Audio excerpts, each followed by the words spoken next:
te toi whaawhelua I atu I lau whaafonganga le nei tae au alo maia o Talala Radio Samoa.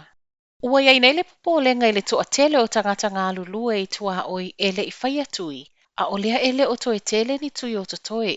O le sawa le sawa le virus e le tu ainga le Delta, le ana sau mai initia ma fasi o tia le toa tele lololangi. O sei tu ele ta tawana manatu wa mai ai mai se, o lea ua I New Zealand e pe ona wha maonia I le toa tolu se fulu o mai fafo ma wha anofo e sea. O le aso lua o le vai aso fau le e wha ape o mai tui o lo iai, ai tau nuu ai leisi se lau limas fulu afe. A o vave ai la le alo le vaenga muli muli o oka o lo iai nei, wa wha alia le popole o le matanga luenga ai mai se tangata so e wha apitoa. I le toa tele o tangata o lo whea ngai mapase se whai malanga mai fafo po I lato nei ngā lulu I tua oi manofuanga wha anofo e sea I le I whai o lato tui. I whai numero o whailo mai e awhi ono se lau tangata ngā lulue e le I whai o whaatasi se tui o tui e lua le Pfizer, le olo wha solo o tangata ngā lulue nei tua oi manofuanga wha anofo e sea na ave I le wha mua e whai o lato tui. Ua whaalia le whaanoa no le tina o le teine titia o ngā se fulu tausanga, le ana tia I le ave pasi no ua misi le nofuanga sa ta taona nofu ai. O le tae au laso ngā fua le vaso nei le malulu, ma le timo Wellingtone, le ana piki mai ai le teine titia o ngā mai mera mai le pasi numero ono luatasi a ngā I atu le kolisi o Queen Margaret. E whaapeo le ano tele o le teine titia whai taula na tusi na ona leilo ai le taimi sa ta taona o so I lalo ma le pasi. Se fulu minute talu ona lu ese mai le pasi, ma le fale whaata le pasi sa ta taona no fuai, ai whaato ai loa I le ave pasi. O le ana whaaua wai loa I le isi fale whaata le pasi, ma whaato nuina loa, e oso I lalo ma le pasi, tala TV tasi. E le ai ma se I loa I le teine titi o lea no fuanga, ai pe whaafewhea fo e ona toe fo I lea onga po o lona a inga.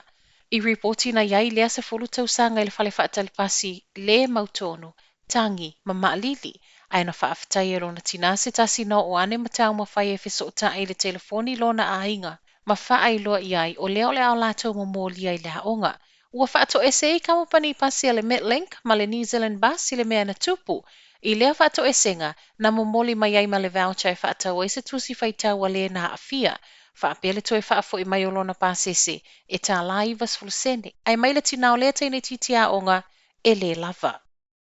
O le alava na sila fia le pule o le oranga tamariki le so ona whai o whanau, ai na te le I li potia. O le liki I tua wata o lo o mawai le so ona whai o whanau a o I lalo wa inga le oranga tamariki. Ua avena o se mataa upu wala walunga I le lisi al mataa ngalwenga. O lana minister se ia wha solo mai ai le pulenga. I le ulua I aso so enga e to a tele le au whai ngalwenga le oranga tamariki kala I stete o le ua wha amalo lo le tu mau, ai wha solo so enga. O le nofuanga lea whaapena so ona whai ai whanau. I whanau a awhia latalata se fulu lua na manu nua mai ai tutono le whātau sanga tāluai, e tūsa matala le minister Calvin Davis. Mai lea au whainga, to atasi na tāo fia le whale mai na ua ngaulo na lima, ma ele o mauti noa po iai lava lea ta mai titi I lalo wa inga le oranga tamadiki pe le ai.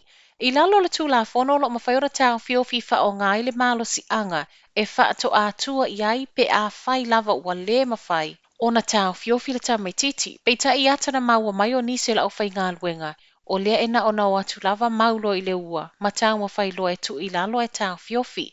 A o ave o mai la le taula I tala o lo so o na whai whanau, wa whinau mai fo I le uni o le to a tele o le au whai ngā luenga o lo o whea ngai ma nei whanau wa tupulanga tala vau, ma I le wa aia le uni, ele o lava le lango sua, o nei tala vau, o lo o tu wheangu I ai, tau wha matau, e o lava ina wha o lima I ai nisi o whanau o lo o tau fia I lalo wa inga le oranga tamariki. Wa o se matau upu e fōlinga mai ai, e whaile le o na wa ai o whanau o lo I lalo wa inga le malo, a o le au whai ngā luenga foi.